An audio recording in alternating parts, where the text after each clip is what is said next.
ka hun nei tran ve in ka thau chua ka ka ti thin ngai pok ka bur le da a chuan boy lo lang nga la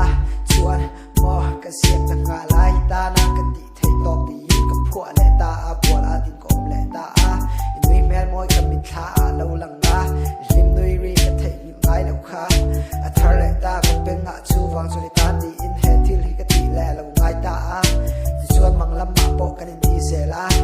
nang ne ni ka in kan leng ve la ka ta chuan tho san phal lo ton mang tra van ni em lem ka ta chuan ni fat lu em nang ngai reng ya izun ngai reng ya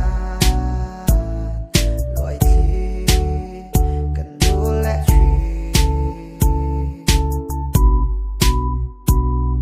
du thu ka sam le chi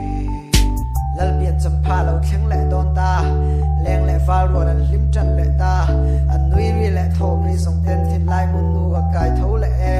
ye ka lung an le ne dem ka nu lui bo ka chui ki le ta a ka ngai chin bo ka ngai le ta a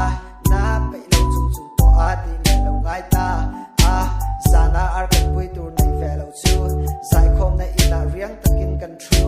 tu dang kan ngai lo ti chu kai ni tan chuan la tak kan ti thei tok chu tui lo tok a la sak